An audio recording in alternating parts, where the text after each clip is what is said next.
Hello dear student. Our next topic from 10th physics about the electromagnetism that you have studied in last 7th class also. Yesterday we have discussed about the loop और solenoidal कि जैसे एक तार थी उसको मोड़ दिया और लूप बन गया। उसको अगर बहुत सारे लपेटे दे दें तार के तो ये क्या बन गया, एक सोलेनोइडल बन गया। ठीक है, तो आज हम बात करेंगे इलेक्ट्रोमैग्नेट के बारे में। Inside a solenoidal magnetic field is uniform and strong, hence this field is used to magnetize the magnetic material when soft iron inserted। कि मतलब जो भी हम सोलेनोइडल बना रहे हैं उसके अंदर अगर हम सॉफ्ट आयरन डाल दें, ठीक है, कि आयरन का कोई पीस डाल दें तो जो मैग्नेट उसमें से पास हो रहा था सोलेनोइडल में से वो उसके अंदर आ जाएगा, आयरन कोर के अंदर, जिसकी वजह से वो क्या बनेगा, मैग्नेटिज्म, इलेक्ट्रोमैग्नेट की तरह बिहेव करेगा। ये हमने पढ़ा है कि अगर हम एक कील लें और कील के चारों ओर अगर हम एक कील और कील के चारों ओर अगर हम तार लपेट दें तो जो कील है वो मैग्नेट की तरह बिहेव करेगी। ठीक है, so the electromagnet is a temporary magnet formed by inserting soft iron inside a center of carrying solenoidal। कि ये हमारा सोलेनोइडल है, कितने सारे लपेटे हैं, इसके बीच में ये आयरन कोर डालते तो ये आयरन कोर अब मैग्नेट की तरह बिहेव कर रही है। Soft iron core is used because its property is immediately loses magnetism property as current is switched off. Soft iron किस लिए यूज करते हैं कि जब करंट यहाँ से ऑफ कर दिया, की यहाँ से ऑफ कर दे, यहाँ से की ऑफ करते थे, इसमें से करंट चला जाएगा, इसका मैग्नेटिज्म भी छूट जाएगा। आगे इलेक्ट्रोमैग्नेट का यूज कहाँ किया जाता है। So electromagnet are used in electrical motor, bell, fans, medical field. Electromagnet used in remove pieces of iron from the wound of cases of accident की वजह से जो आयरन के टुकड़े घुस जाते हैं इलेक्ट्रोमैग्नेट से उसको खींच के बाहर निकाला जा सकता है। So electromagnet are used in lift heavy load, ठीक है, steel girders, cars, big machine को उठाने के लिए इसका यूज किया जाता है। और electromagnet are use to separate metallic material from a heap of scrap. Next is permanent magnet. देखिए परमानेंट मैग्नेट आपने देखा हुआ है, परमानेंट जो आप नॉर्मल स्पीकर वगैरह के अंदर ये जो मैग्नेट देखते हैं। So when a steel bar is placed inside a solenoidal and a current is pass through it, the steel bar gets magnetize permanently. कि आयरन कोर की जगह पर अगर स्टील बार यूज कर ले तो वो परमानेंटली मैग्नेटाइज हो जाएगा। It is removed from the solenoid and it can be used as a strong permanent magnet. Unlike electromagnet, no current is required for its working as a magnet.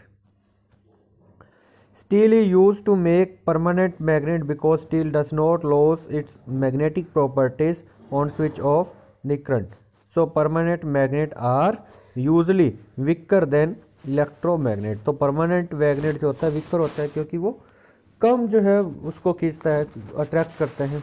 ठीक है, next is use of permanent magnet के कहाँ use होते हैं। Permanent magnet use in voltmeter, galvanometer, ammeter, microphone, electrical clock, इनके अंदर जो है परमानेंट मैग्नेट यूज होते हैं। Next is magnetism human body, कि हमारे अंदर मैग्नेटिज्म कैसे होते हैं। So in our body weak electric current is are produce. हमें पता है कि जब भी इलेक्ट्रिक करंट पास होता है the basic unit of nervous system is called the neurons function produce weak electrical signal and blood contains sodium and potassium ions which cause electric current as the blood circulate, so current flow everywhere inside our body. Due to this weak current and weak magnetic field of magnitude of about 1 billionth of earth's magnetic field, okay, is produced in body and two organ which are significant magnetic are heart and brain।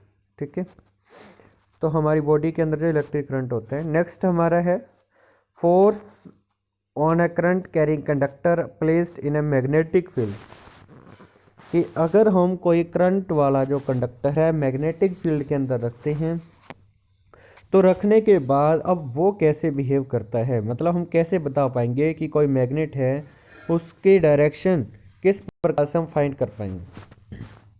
तो ये complete आपका experiment है। We have seen the ऑस्टर्ड experiment that current carrying conductor produce a magnetic field. ये हमें पता है कि जब भी हम किसी तार में से करंट पास करते हैं तो उसके चारों ओर मैग्नेटिक फील्ड आ जाता है। सो किकिंग वायर एक्सपेरिमेंट के अंदर क्या होता है कि क्या क्या चीज़ लेनी है। सबसे पहले हम क्या रिलेशनशिप निकालेंगे, डायरेक्शन ऑफ फोर्स किस डायरेक्शन के अंदर वर्क करेगा, direction of current flowing through the wire and direction of magnetic field कितने वायर के बीच में, ठीक है। तो इसके अंदर सबसे पहले हम क्या लेंगे, स्ट्रेट कंडक्टर वायर की एक सीधी वायर लेंगे हम, ठीक है, करंट वायर जिसको हम बोलते हैं, जिसमें से हम करंट पास कर सकें। ये वाली जो आपकी करंट वायर है जो बिल्कुल बीच में सीधी है, ठीक है। Stand place in between the horse shoe magnet की, उसको जो है जो भी हम जो ये वाली जो तार ली है इसको हम एक हॉर्स शू मैग्नेट इसके बीच में रखेंगे, एक स्टैंड रखेंगे। स्टैंड के ऊपर से जो तार को करंट के साथ कनेक्ट करेंगे, नीचे से भी जो तार को करंट के साथ कनेक्ट करेंगे। So the lower end of wire contact with the mercury which is place depression in the platform की, मतलब एक ऐसा एक मर्करी लेकर के मर्करी फ्लूइड इसके अंदर रखेंगे। And electric current provide the rheostat to maintain the level of current in the wire. Rheostat ना लगाओगे तब भी चल जाएगा, ठीक है, मतलब करंट कितना भेज रहे हैं वायर के अंदर, ऐसे हम पता लगा सकते हैं। सो level the current should be minimum because last magnitude of current will result in the heating. ये हमें पता है क्योंकि रियोस्टेट करंट को जो है कंट्रोल करते हैं। अब क्या होगा जब करंट पास करेंगे, क्या ऑब्जर्वेशन आएंगी। When the key is closed, जब की क्लोज्ड है, the current of the wire downward and wire swings towards the cause of wire leave contact the mercury and break the circuit. कि जब जब इसमें से करंट पास करेंगे तो इस तार के अंदर मैग्नेटिक फील्ड आ जाएगा। किस तार के अंदर मैग्नेटिक फील्ड आएगा तो ये जो है मैग्नेट की तरफ अट्रैक्ट होगी, या इस डायरेक्शन के अंदर होगी या इस डायरेक्शन के अंदर होगी, तो ये मरकरी से इसका संपर्क टूट जाएगा, ये स्विंग करना स्टार्ट कर देगी, या तो इस डायरेक्शन के अंदर जाएगी या इस डायरेक्शन के अंदर जाएगी, ठीक है। So when we reverse the connection battery the direction of current will also reverse. अब देखिए क्या है कि मान लो कि हम क्या करते हैं, पहले करंट जो है वो इस डायरेक्शन के अंदर जा रहा है, मतलब ऐसे जा रहा है करंट, तो तार क्या करती है, तार जो है ये वाली तार यहाँ से साउथ की तरफ चले जाती है जब करंट पास करते हैं। फिर हम क्या करते हैं, बैटरी को उल्टा कर देते हैं, मतलब अगर पॉजिटिव इस साइड था माइनस इस साइड था, अब हम क्या करते हैं माइनस जो है वो इस साइड कर देते हैं, मतलब बैटरी उल्टी लगा देते हैं। कि अगर हम बैटरी उल्टी लगाते हैं, माइनस इस साइड कर दिया और प्लस इस साइड कर दिया, अब करंट की डायरेक्शन ऊपर की तरफ होगी। जब करंट की डायरेक्शन ऊपर की तरफ होगी, इस तार में से जब करंट पास होगी ऊपर की तरफ, तब ये इस साइड आना स्टार्ट कर देगी, स्विंग होना स्टार्ट कर देगी। तो इसका मतलब क्या है कि जैसे ही करंट की डायरेक्शन चेंज करते हैं वैसे ही मैग्नेटिक फील्ड की डायरेक्शन भी चेंज होती है। यही आपका किकिंग वायर एक्सपेरिमेंट शो करता है कि जैसे हम करंट की डायरेक्शन को चेंज करेंगे वैसे ही मैग्नेटिक फील्ड की डायरेक्शन भी चेंज होगी। ओके, सो आज के लिए यही बेटा, do it, okay, and revision should be, क्योंकि स्कूल आपका स्टार्ट होने वाला है और उससे पहले आपका आता ही सबसे पहले टेस्ट होगा इस चैप्टर का। Thanks, have a good day बेटा।